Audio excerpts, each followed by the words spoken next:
Hello दोस्तों, कैसे हैं आप सभी। मैं हूं उमा मेडमाइंड चैनल की ओर से। उम्मीद है आप सभी बहुत अच्छे होंगे। जैसा कि मैंने आपको प्रॉमिस किया था कि नेक्स्ट वीडियो में मिलेंगे एक नए टॉपिक के साथ। नहीं, नया टॉपिक तो नहीं, ये कंटिन्यूशन क्लास है। जैसा कि मैंने बताया था कि जो लास्ट क्लास थी वो एक्यूट रीनल फेलियर पर थी। आज की जो क्लास होगी वो होगी क्रॉनिक रीनल फेलियर, ताकि एक टॉपिक कंप्लीट हो सके। बिना टाइम को वेस्ट करते हम आज की क्लास को शुरू करते हैं। तो देखिए, सबसे पहले स्टार्ट करते हैं डेफिनेशन से। What is chronic renal failure. Chronic renal failure क्या है, इसको सीकेडी भी बोल देते हैं, क्रोनिक किडनी डिजीज। ठीक है, ये क्या है, एक is a slow progressive irreversible loss in kidney function with a GFR less than or equal to 60 ml per minute for a 3 months or longer period of time। Okay, तो देखिए समझते हैं क्या है। जो क्रोनिक रीनल फेलियर है ये एक बहुत ही स्लो है। ठीक है, धीरे धीरे होगा। प्रोग्रेसिव मतलब लगातार। इरिवर्सिबल जो चेंज ना हो उसके, क्योंकि लगातार धीरे धीरे वो इरिवर्सिबल हो गया है। लॉस इन किडनी फंक्शन, जिसमें क्या हो जाता है, किडनी के फंक्शन लॉस हो जाते हैं। विद द GFR, जो ग्लोमेरुलर फिल्ट्रेशन रेट है वो क्या हो जाता है, 60 ml पर मिनट से कम या फिर उतना हो जाता है लगातार 3 महीने या उससे ज़्यादा टाइम पीरियड में। तो ये बोल रहे हैं GFR लेस देन 60 ml पर मिनट, यानी नॉर्मल कितना होती है, नॉर्मल होती है एक पर्सन की मोर 90 ml पर मिनट, यानी 1 मिनट में जो आपकी ग्लोमेरुलाई है वो कितना फिल्टर करती है, मोर देन 90 ml। ठीक है, ब्लड को क्या कर देती है, फिल्टर कर देती है। लेकिन यहाँ पर क्या हो जाता है, इसकी जो वो है वो क्या हो गया, कम हो चुका है। कितना हो चुका है, लेस देन 60 ml पर मिनट। ठीक है, तो उसको क्या बोलते हैं, उसको हम कंसीडर करते हैं क्रोनिक रीनल फेलियर के अंदर। अब ये जो सीकेडी है ये अफेक्ट कर देती है बॉडी के ऑलमोस्ट ऑल सिस्टम को। ठीक है, और मे रिक्वायर डायलिसिस और kidney transplantation to maintain life को मेंटेन करने के लिए इसमें डायलिसिस और किडनी ट्रांसप्लांटेशन की भी जरूरत पड़ सकती है। ठीक है, तो अब हम बात करते हैं causes of chronic renal failure. Chronic renal failure के क्या क्या कारण हो सकते हैं। तो देखिए, जो सबसे पहला कोज है वो है कार्डियोवास्कुलर डिजीज़। तो एक लाइन है, वो क्या है, जो कार्डियोवास्कुलर डिजीज़ है is the predominant cause of death in CKD patient या end stage renal disease patient. मतलब जो डेथ का कारण है, ठीक है, प्रीडोमिनेंटली किसकी वजह से हो रहा है, कार्डियोवास्कुलर डिजीज़ की वजह से। ठीक है, second is acute kidney failure. अगर जो किडनी फेलियर जब वो एक्यूट कंडीशन में था उसको वहाँ पर नहीं संभाला गया तो वो क्रोनिक रीनल फेलियर के अंदर कन्वर्ट हो जाएगा। Next is DM. What is DM, D is diabetes mellitus. अब आप सोचोगे डायबिटीज का किडनी फेलियर से क्या है, भाई पूरा पूरा पूरा पूरा लेना देना है किडनी फेलियर से डायबिटीज मेलाइटस का। डायबिटीज मेलाइटस में क्या होता है, ब्लड के अंदर शुगर लेवल बहुत ज़्यादा बढ़ जाता है। ठीक है, जो ये बढ़ा हुआ जो ब्लड का शुगर लेवल है ये क्या करता है, जो किडनी की जो फिल्टरिंग यूनिट्स है ग्लोमेरुलर, उनको क्या कर देता है, टाइम के साथ डैमेज कर देता है। तो जो लॉन्ग टर्म में देखे तो क्या करते थे, इसलिए क्रोनिक रीनल फेलियर के अंदर के कारण में बताया गया है कि क्या होता है, there is chances of renal failure by diabetes mellitus. Next is chronic urinary obstruction, renal artery occlusion. ये हमने एक्यूट रीनल फेलियर के अंदर देखे थे। तो अगर वही कंट्रोल ना हो चीज़ें तो क्रोनिक रीनल फेलियर में उनको वहाँ तक मैनेज नहीं किया जाएगा तो किस में आ जाएंगे, क्रोनिक रीनल फेलियर के अंदर। Autoimmune disorder and recurrent infection. तो ये थे कॉजेज। अब जो मेन चीज़ जो मैं बताने वाली हूँ, जो एग्जाम पॉइंट ऑफ व्यू से बहुत इंपॉर्टेंट है, जो एग्जाम में फ्रिक्वेंटली क्वेश्चन पूछे जाते हैं, इनसे रिलेटेड हम क्लिनिकल मैनिफेस्टेशंस देखेंगे विद देयर पैथोफिजियोलॉजी कि कैसे हो रहा है वो, बहुत ही ईजी वे में। ठीक है, तो अब हम बात करते हैं असेसमेंट एंड डायग्नोस्टिक फाइंडिंग। यानी क्या है कि जब हम असेस करते हैं और डायग्नोस करेंगे तो कौन कौन सी ऐसी फाइंडिंग्स है जो हमें हेल्पफुल रहेंगी। ठीक है, इसी के अंदर हम क्लिनिकल मैनिफेस्टेशंस भी हम इसी के अंदर कवर करेंगे। सबसे पहले क्या है, GFR, glomerular filtration rate. Chronic renal failure के साथ, जैसे पहले भी था, रीनल फेलियर के साथ जो ग्लोमेरुलर फिल्ट्रेशन रेट है वो क्या हो जाता है, घट जाता है। क्या हो जाता है, डिक्रीज हो जाता है। क्या हो जाता है, डिक्रीज हो जाता है। वहीं जो क्रिएटिनिन क्लियरेंस है, यानी जो क्रिएटिनिन को क्लियर होता है वो भी डिक्रीज हो जाएगी। क्रिएटिनिन का लेवल भी सीरम के अंदर तो बढ़ रहा है लेकिन वो क्लियर क्या हो रहा है, बॉडी से क्लियर तो नहीं हो रहा ना, तो क्रिएटिनिन क्लियरेंस डिक्रीज हो जाती है। देखो, इन चीज़ों में कंफ्यूज नहीं होना है कि क्रिएटिनिन का बॉडी के अंदर लेवल बढ़ जाएगा और ब्लड, यूरिया, नाइट्रोजन भी, इनका ब्लड सीरम बोलिए, ब्लड बोलिए, उनके अंदर तो लेवल बढ़ जाएगा। वही जो क्रिएटिनिन क्लियरेंस है वो क्या हो जाएगी, डिक्रीज हो जाएगी। अब इसी के साथ आपको एक इंपॉर्टेंट बात मैं बताती हूँ, जो आपका क्रिएटिनिन क्लियरेंस है, और अगर आपके ऑप्शन में ये आ जाए कि कौन सा एक इंपॉर्टेंट इंडिकेटर है to find out, to rule out chronic renal failure या रीनल फेलियर।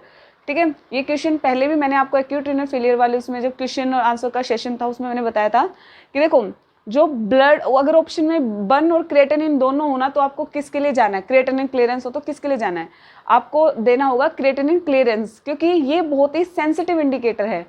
वहीं जो ब्लड यूरिया नाइट्रोजन है ये किडनी डैमेज को या किडनी इससे इम्पैक्ट हो रही है इसको इंडिकेट नहीं करता है, क्योंकि ये प्रोटीन के कैटाबॉलिज्म, ठीक है, प्रोटीन के कैटाबॉलिज्म हुआ और प्रोटीन के इनटेक हुआ, ठीक है, और क्या बोल सकते हैं हम, पेरेंटल न्यूट्रिशन है, मेडिसिन है, उनसे ब्लड यूरिया नाइट्रोजन अफेक्ट हो जाता है। यानी अगर ब्लड यूरिया नाइट्रोजन का लेवल इन कारणों से भी बढ़ सकता है, जरूरी नहीं सिर्फ किडनी ही में कुछ दिक्कत हो, लेकिन वहीं जो क्रिएटिनिन क्लियरेंस है वो सिंपली इंडिकेट करते हैं कि किडनी में कोई ना कोई दिक्कत है, तभी क्रिएटिनिन को वो क्लियर नहीं कर पा रही है, ठीक है। तो फर्स्ट था जीएफआर। अब हम जो नेक्स्ट बात करेंगे वो देखते हैं। तो देखिए जो सेकंड क्या होगा, मैंने इनको याद करने के लिए थोड़ा सिंपली उनको करने के लिए, इसको कॉम्प्लिकेट ना करने के लिए, ताकि आपको बार बार अगर कुछ चीज़ होती है ना तो आप इजीली इसको याद कर सके, मैंने इनको फ्लो चार्ट्स में बनाया है हर सिम्टम्स को कैसे क्या चीज़ होगी। देखो क्रोनिक रीनल फेलियर है, रीनल फेलियर में मोस्ट कॉमन चीज़ क्या, ओलिग्यूरिया होगा, ठीक है। बॉडी से यूरिन के थ्रू क्या निकल, यूरिन आउटपुट ही तो कम हो जाता है, ठीक है, लेस देन 15 ml हो जाए तो ESRD हो जाता है, एंड स्टेज रीनल डिजीज जिसको बोलते हैं वो हो जाता है, ठीक है। तो ओलिग्यूरिया है, ओलिग्यूरिया में क्या होगा, इंक्रीज नाइट्रोजनस वेस्ट, बॉडी के अंदर नाइट्रोजनस वेस्ट बढ़ रहे हैं, जिसको क्या बोलते हैं, उस टर्म को बॉडी के अंदर जब नाइट्रोजन वेस्ट बढ़ते हैं उसको एजोटेमिया बोलते हैं, ठीक है। जिसकी वजह से क्या हो जाते हैं, कॉन्शियसनेस क्या हो जाती है, अल्टर्ड हो जाती है। अगर वो ब्रेन के अंदर एंटर कर जाए तो क्या हो जाते हैं, जिसकी बॉडी के अंदर अगर उनकी क्या हो रहा है, बॉडी के अंदर वो बढ़ रहे हैं, ठीक है, जिसकी वजह से कहाँ जाएंगे, पूरी बॉडी के अंदर ब्लड सर्कुलेट होता है, ठीक है, तो कहीं ना कहीं में ब्रेन तक भी जाएंगे, जिसकी वजह से कॉन्शियसनेस में भी अल्ट्रेशन आती है, ठीक है।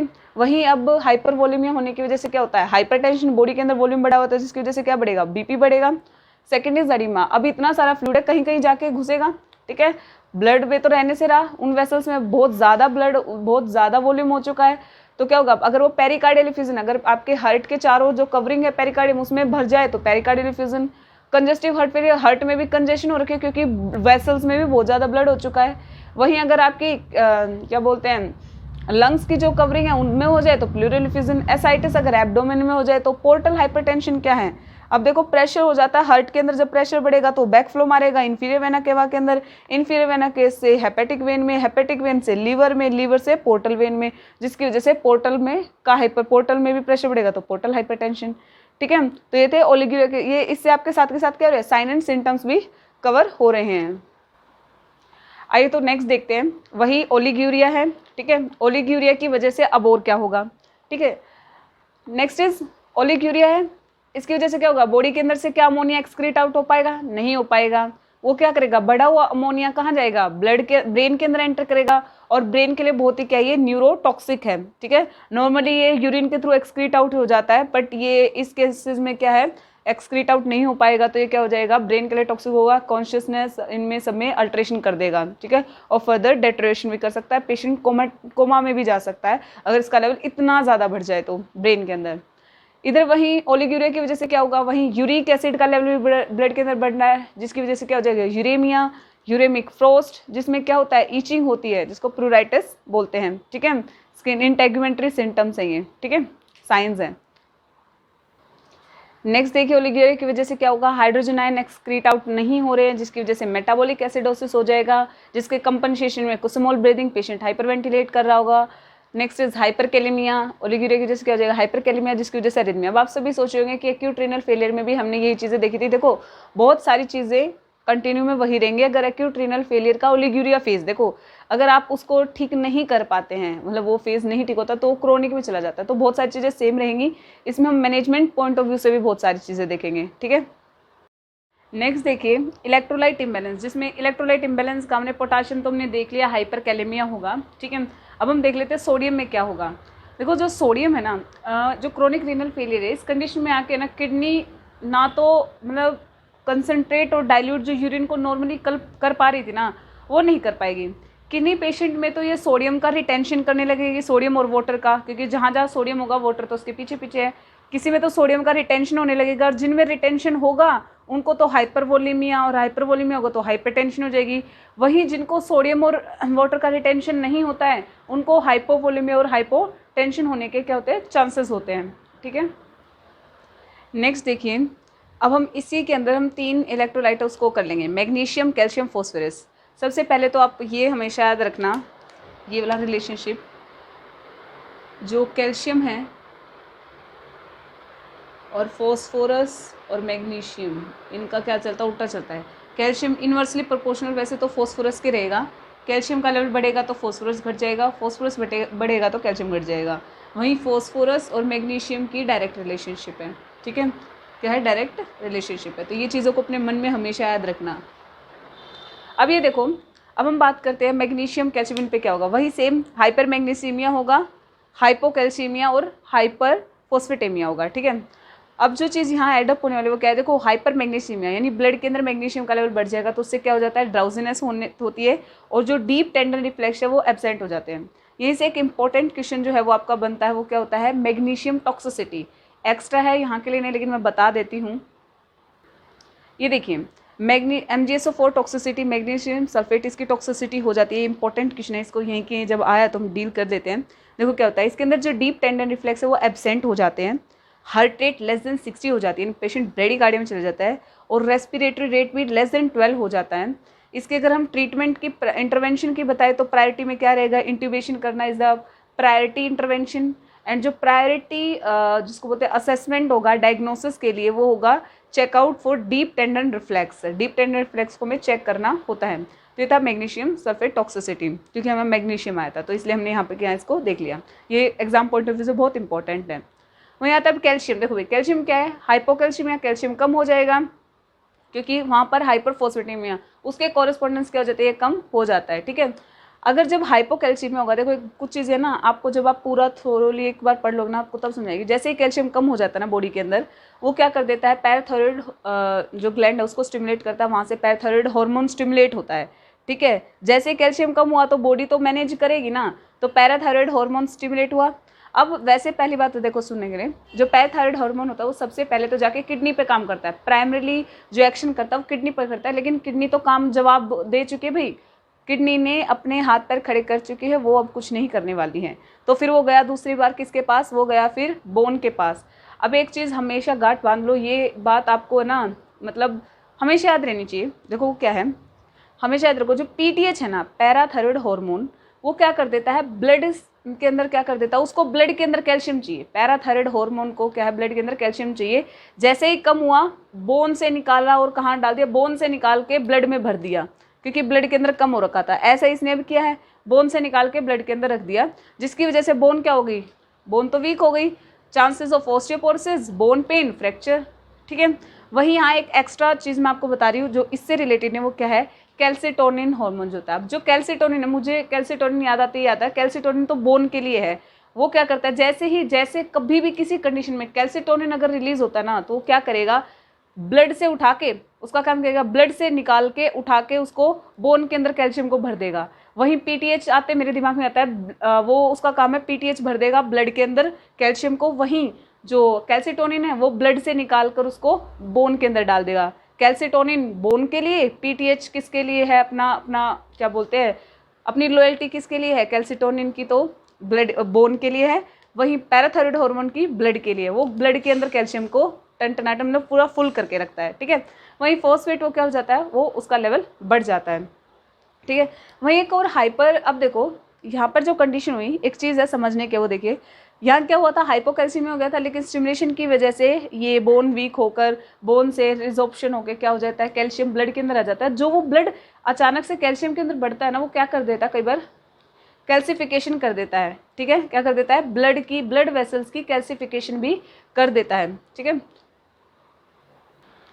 अब जो देखिए, ये जिसको हम कई बार भूल जाते हैं, क्रोनिक रीनल फेलियर के अंदर अनीमिया क्यों हो रहा है। ठीक है, एक मेन साइन सिम्टम्स में अनीमिया भी आता है, वो क्यों होता है, देखो एक इरिथ्रोपोइटिन है, एक सब्सटेंस है जो कि नॉर्मली कौन प्रोड्यूस करती है, हमारी किडनी प्रोड्यूस करती है। ठीक है, जो वो इरिथ्रोपोइटिन स्टिमुलेट करता है आपकी बोन मैरो को, किसको, बोन मैरो को, ताकि वो क्या बनाए, वो बनाए आपका RBC का प्रोडक्शन हो। ठीक है, अब जब ESRD and stage renal disease के अंदर एरिथ्रोपोइटिन प्रोडक्शन डिक्रीज हो जाता है, जिसकी वजह से एनीमिया हो जाता है। और एनीमिया की वजह से क्या होगा, यहाँ देखिए रुको, तो उस एनीमिया की वजह से क्या होगा, देखो एनीमिया की वजह से अब हमें कैसे सिम्टम्स पता चलेंगे, हमें कैसे क्या साइन देगा पेशेंट, ठीक है, उसको फटीग हो रही होगी, ठीक है, एंजाइना फटीग क्या, थकावट, क्योंकि बॉडी के अंदर ऑक्सीजन सप्लाई नहीं हो रही है, ब्लड नहीं है, आरबीसीज नहीं है, ठीक है, आरबीसीज नहीं है, जिसकी वजह से ब्लड क्या बोलते हैं O2 की सप्लाई नहीं हो रही है बॉडी के अंदर। फटीग, एंजाइना क्या, ब्लड सप्लाई डिक्रीज हो जाती है हार्ट के अंदर, इसकी वजह से चेस्ट पेन होता है, शॉर्टनेस ऑफ ब्रेथ हो जाती है, ठीक है। तो ये वो था जिसको हम कई बार स्किप कर देते हैं एनीमिया को, क्रॉनिक रेनल फेलियर के अंदर ध्यान नहीं देते कि इसका क्या रिलेशन है, ठीक है। तो ये थे साइन एंड सिम्टम्स, ठीक है, वो असेसमेंट, इसके अंदर आई थिंक हमने सारी चीज़ें कवर कर ली है, ठीक है। तो अब बात करते हैं डायग्नोसिस के लिए कि क्रॉनिक रेनल फेलियर के लिए डायग्नोसिस क्या, डायग्नोस्टिक क्राइटेरिया क्या रहेगा। तो जिसका डायग्नोसिस ऑफ चॉइस है वो होता है creatinine clearance test is the diagnosis of choice, ठीक है। अब हम बात करते हैं मैनेजमेंट पर। इसका मैनेजमेंट क्या होगा, हम जो इससे रिलेटेड होने वाली प्रॉब्लम होंगी उनके साथ साथ उनका इंटरवेंशन देखेंगे, हम उसको कैसे मैनेज करेंगे। सबसे पहले एक्टिविटी इंटॉलरेंस एंड इंसोम्निया।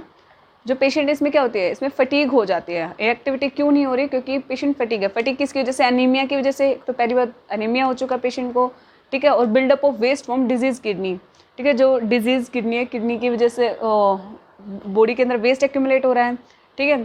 तो इसलिए उसको क्या करवाना है, उनको रेस्ट प्रोवाइड करना है। और कई बार किन कंडीशन में, लाइक हम उन पेशेंट को माइल्ड डिप्रेसेंट भी देते हैं ताकि पेशेंट ईजिली क्या कर सके, रेस्ट कर सके। सेंट्रल नर्वस सिस्टम डिप्रेसेंट होते हैं माइल्ड, ठीक है, ताकि पेशेंट इजीली रेस्ट कर सकें।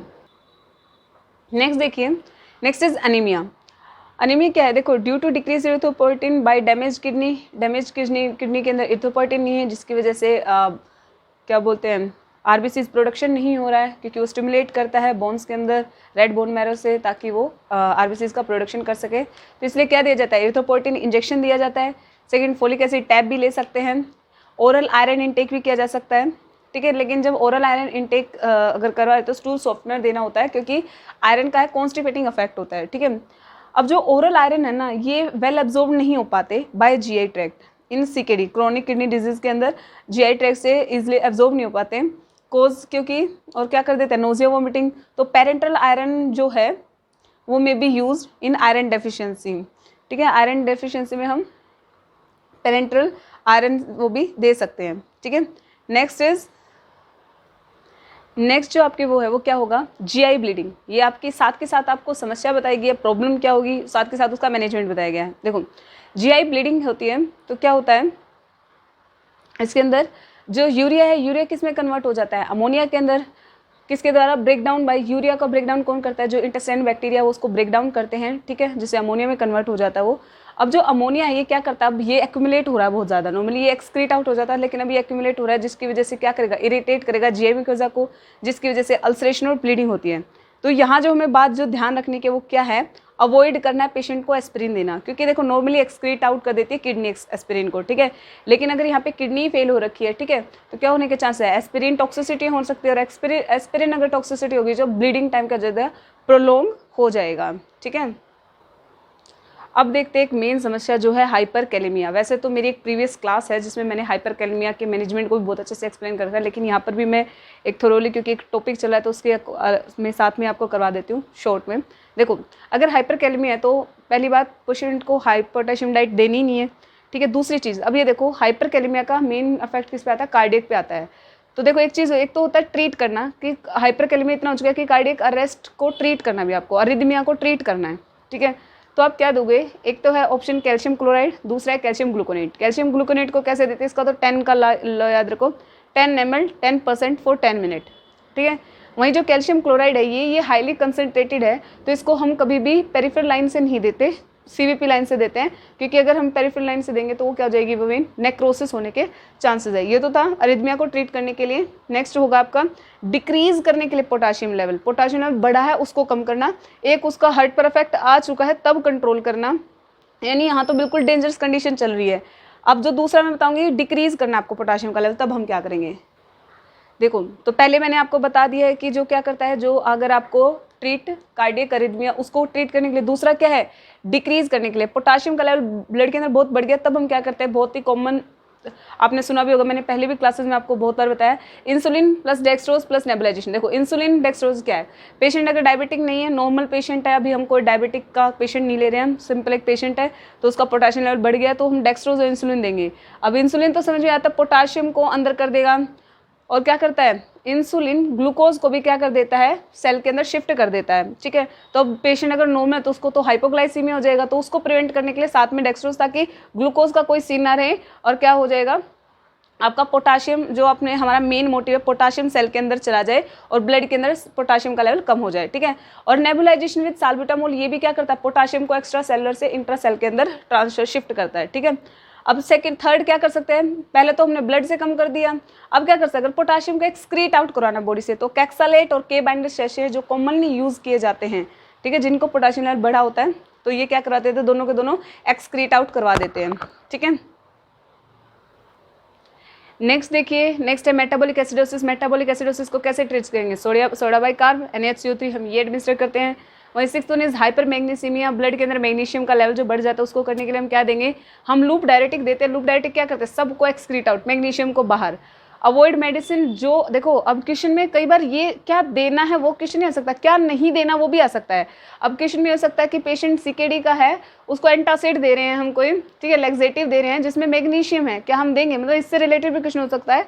तो हमें अवॉइड करनी है वो मेडिसिन जिसके अंदर क्या हो, एंटासिड हो, लैक्सेटिव हो और एनीमा जिनके अंदर मैग्नीशियम हो। ठीक है, फिर next one is hyperphosphataemia, phosphorus का लेवल भी बढ़ता है, तो हम एडमिनिस्टर फॉस्फेट बाइंडर, हम ऐसे वो एडमिनिस्टर करेंगे जो जिसमें जो क्या हो, फॉस्फेट को बाइंड कर ले, लाइक एल्यूमिनियम हाइड्रोक्साइड। लेकिन एक बात याद रखनी है, जो एल्यूमिनियम हाइड्रोक्साइड उसके साथ हमें स्टूल सॉफ्टनर देना होता है, क्योंकि पेशेंट को कॉन्स्टिपेशन होने के चांसेस हैं।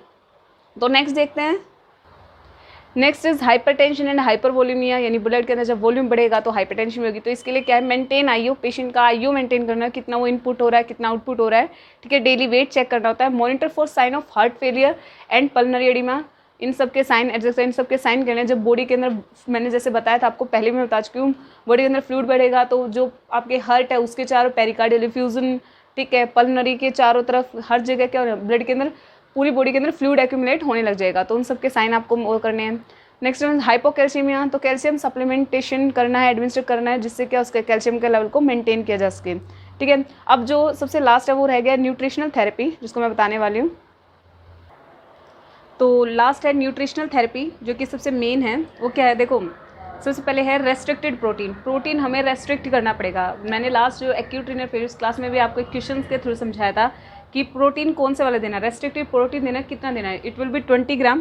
ठीक है, और जो प्रोटीन है हम रेस्ट्रिक्ट कर रहे हैं, हम पूरा रेस्ट्रिक्ट क्यों नहीं कर रहे हैं, मतलब बिल्कुल वो हम इतना भी क्यों दे रहे हैं। देखो प्रोटीन की ज़रूरत है, दो टाइप के प्रोटीन अमीनो एसिड है, एक असेंशियल एक नॉन असेंशियल है। नॉन असेंशियल हमारी बॉडी खुद ही बना लेती है। ठीक है, हमें अगर जो बाहर से डाइट्री से चाहिए वो हमें असेंशियल चाहिए, अगर हम, ताकि बॉडी के अंदर बेवजह का जो क्या बोलते हैं एक वेस्ट प्रोडक्ट है वो ना बढ़े, सॉरी अमीनो एसिड प्रोटीन जो इनका जो वो है अमोनिया, इन लेवल को ना बढ़ाया जाए, इसलिए क्या सिर्फ हमें असेंशियल चाहिए। Allowed protein only having high biological value, यानी जो बायोलॉजिकल वैल्यू जिनकी ज़्यादा हो वो कौन से होते हैं, वो असेंशियल अमीनो एसिड होते हैं, जो कि बॉडी की सेल ग्रोथ और सेल रिपेयर के लिए बहुत इंपॉर्टेंट होते हैं, तो इसलिए हमें चाहिए भी। तो वो कितने होंगे, 20 ग्राम। ठीक है, next one is fluid allowance, हमें कितना फ्लूइड पेशेंट को अलाउ करना है। ठीक है, तो ये क्या होता है, प्रीवियस डे में जितना भी यूरिन आउटपुट था 24 आवर्स में, उसका 500 to 600 ml प्लस कर दो, यानी जितना यूरिन आउटपुट था उसमें 500 से 600 ml एक्स्ट्रा हम उसको क्या दे सकते हैं पेशेंट को। सपोज पेशेंट का